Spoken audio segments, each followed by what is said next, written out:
Then your potions, mana potions and health potions. Health potions I would probably say sell less, because people don't tend to use them like they should, whereas mana potions probably sell more, because healers actually use them. Just make sure that you're getting the highest level one, because anything below that's probably not going to sell. And then you've got your elixirs. Elixirs can be a little bit funny. It depends on the type of elixir. There's like a whole bunch of different ones. Some of them people might like, some of them people might not like. But picking them off of Resale, this is kind of like a Resale video, I kind of doubt that you'll really get them off of Resale. That's more something you might make money out of if you have alchemy than if you really do it with Resale. But that is a thing. Flask, the same thing. Generally, flasks you're probably not going to get off of Resale. If you do though, lucky you, go sell them. Be happy about it. And they will sell, as long as they're the right flasks. Make sure that they're the current content flask, otherwise they won't sell. Bandages don't tend to sell, I would say. Item enhancements, that would be like your enchantments. Enchantments can sometimes sell, but it really depends on the enchant. Keep in mind that there's going to be so many low-level enchants on there. Those are generally a waste of time. Don't buy low-level enchants. Stick with the current stuff. Especially with the change where someone can enchant older, lower item level pieces with higher level enchantments now. It's made it even more of a case where you really don't really want those lower level enchants so much. I'm afraid. Sorry, it's just one of those things. And scroll and other, I'm not really going to cover those. Scrolls don't tend to, like if you got a scroll of stamina, you're probably not going to be able to resell that, to be honest. Let's move on to glyphs. Glyphs can sell, and you can make money out of them with resale, but if you do, they will take forever. If gear took a long time, glyphs will take even longer to sell. And yes, you can make money out of them. However, also be careful with the new expansion coming. A lot of the glyphs will just no longer be a thing in the new expansion. And that means that if you spend gold buying a glyph and don't sell it before WOD, it is basically going to be worthless vendor bait when WOD comes out. So just kind of keep that in mind. Be a little bit careful there.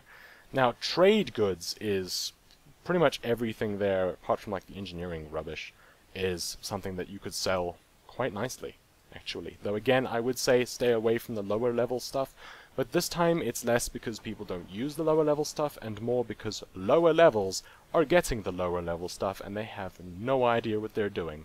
And not only do they not know about the auction house, and not only do they not know about how to undercut and how to not just spam, but what they also don't know, or rather not don't know, but the thing is, if like a whole bunch of people, a whole massive surge of people decide, hey, time to level some level 1s, you're going to get a massive influx into the market, whereas at higher levels it kind of peters out a little bit more, whereas with the level 1s you're just going to get it everywhere, and it's going to constantly fluctuate, and you're going to give yourself a headache if you try and sell like copper ore.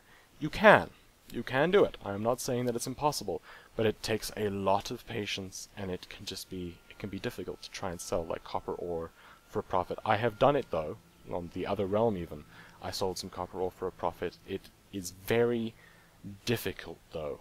Other higher level ores, for example, and higher level cloths, and higher level leathers, and higher level other stuff tends to be so much easier than the lower stuff in terms of selling it. Though you can still make money off of the lower level stuff. Stone, you generally can't make so much money out of. In fact, a lot of the stone is probably best off just vendoring, especially the stone that comes with thorium, which is, I think, dense stone. Generally, you can just vendor that for more, because it is just terrible. Anyway, let's move on a little bit more. Recipes. Some recipes are a waste of time. You will never ever sell them. However, again, it does depend. Some recipes are recipes that are rare, or recipes that people really want and are rare, or they may not even be rare. You may even be able to get them from a vendor, in which case basically with recipes, look it up.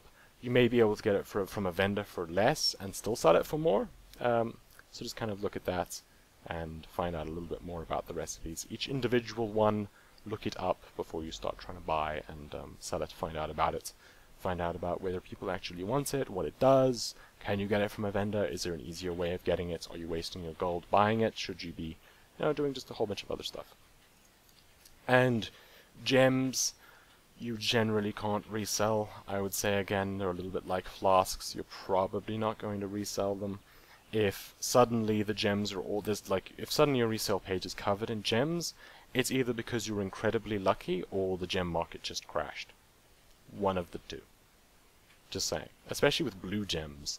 They just go down and down and down over time, and it's kind of quite annoying. Anyway, moving over to Miscellaneous companion pets. If there's a rare companion pet that someone is selling for a low price, snatch that up, but again, will take a long time to sell. Be patient with it. And another thing with the companion pets and the battle pets and stuff like that is, if you get something like that is specific to a time period, like there's a whole bunch of pets coming with the kind of like Hallow's End, for example, where they've got those like sinister squashlings. If you buy the sinister squashlings when they're available, you will get them cheap. If you start selling the pets when they're no longer available, then you can sell them for more. So it's less about resale there, and more just kind of a little bit of a helpful tidbit of stock up when supply is plentiful, and sell when no one can get them unless they buy them from you. Same thing for like snowballs and stuff. Not even joking, people will buy snowballs. Stock up on them. And mounts, mounts can be a bit tricky. They do take a very long time to sell. If you can get them for a good price though, and you can resell them, then they can be good. Though I would say that the newer the mount, the more dicey the resale, especially if you're not on a high pop realm.